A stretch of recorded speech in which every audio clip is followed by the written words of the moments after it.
April 2-ന് റിലീസിനൊരുങ്ങുന്ന ദൃശ്യം 3-യുടെ ടീസറിന്റെ വരവിനായി കാത്തിരിക്കുകയാണ് പ്രേക്ഷകർ. ആശീർവാദ് സിനിമാസിന്റെ ബാനറിൽ ആന്റണി പെരുമ്പാവൂർ നിർമ്മിക്കുന്ന ചിത്രത്തിൽ വലിയ പ്രതീക്ഷകളാണ് ആരാധകർ വെച്ചുപുലർത്തുന്നത്.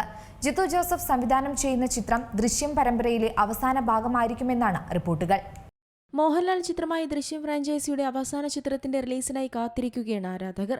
റിലീസ് ചെയ്ത ആദ്യ 2 ഭാഗങ്ങളും വൻ വിജയമായി മാറിയിരുന്നു. ജിത്തു ജോസഫ് മോഹൻലാൽ കൂട്ടുകെട്ടിൽ ഇറങ്ങിയ ചിത്രങ്ങൾ പ്രേക്ഷക നിരൂപക പ്രശംസയ്ക്കൊപ്പം ബോക്സ് ഓഫീസിലും വലിയ കളക്ഷനാണ് നേടിയത്. അങ്ങനെ ഇതര ഭാഷകളിലടക്കം റീമേക്ക് ചെയ്യപ്പെട്ട സിനിമയുടെ 3-ാം ഭാഗം റിലീസിനൊരുങ്ങുകയാണ്. ഏപ്രിൽ 2-നാണ് ദൃശ്യം 3 തിയേറ്ററുകളിലേക്ക് എത്തുന്നത്. ഭൂതകാലം ഒരിക്കലും നിശബ്ദത പാലിക്കുന്നില്ല എന്ന ടാഗ്ലൈനോടെയാണ് ദൃശ്യം 3 എത്തുന്നത്. അതേസമയം ചിത്രത്തിന്റെ ടീസറിന് വേണ്ടിയുള്ള കാത്തിരിപ്പിലാണിപ്പോൾ ആരാധകർ. ചിത്രത്തിന്റെ ടീസർ ഉടൻ പുറത്തുവരുമെന്നാണ് റിപ്പോർട്ടുകൾ. വരുണിന്റെ കൊലപാതകത്തിൽ ജോർജ് കുട്ടിയും കുടുംബവും കുടുങ്ങുമോ അതോ 4-ാം ക്ലാസ്സുകാരന്റെ ബുദ്ധിയിൽ വീണ്ടും എന്തെങ്കിലും സസ്പെൻസുകൾ ഉണ്ടാകുമോ എന്നതാണ് ഏവരുടെയും ആകാംക്ഷ.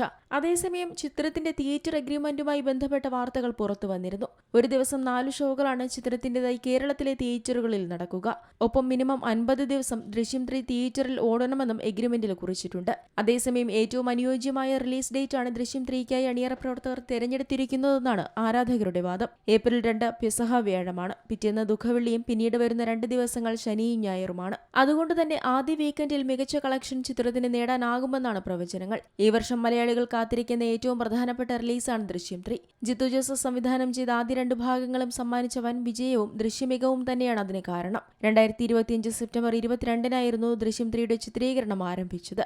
ദൃശ്യം 1ഉം 2ഉം മനസ്സിലേറ്റിയ പ്രേക്ഷകർ 3ഉം മനസ്സിലേറ്റി നടക്കട്ടെ എന്നാണ് പ്രാർത്ഥനയെന്നായിരുന്നു അന്ന് മോഹൻലാൽ നിറമനസോടെ പറഞ്ഞത്. മോഹൻലാലിന് പുറമെ മീന, അൻസിബ ഹസൻ, എസ്തർ അനിൽ, ആശാ ശരത്, സിദ്ദിഖ്, കലാഭവൻ ഷാജോൺ, ഇർഷാദ്, ഗണേഷ് കുമാർ തുടങ്ങിയവരാണ് ചിത്രത്തിൽ മറ്റു കേന്ദ്ര കഥാപാത്രങ്ങളെ അവതരിപ്പിച്ചത്.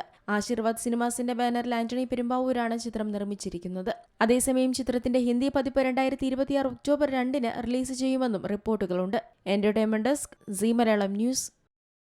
ഏറ്റവും പുതിയ വാർത്തകളും വിശേഷങ്ങളും വിരൽത്തുമ്പിലറിയാൻ സീ മലയാളം ന്യൂസ് എല്ലാ ഡിജിറ്റൽ പ്ലാറ്റ്ഫോമുകളിലും ലഭ്യം.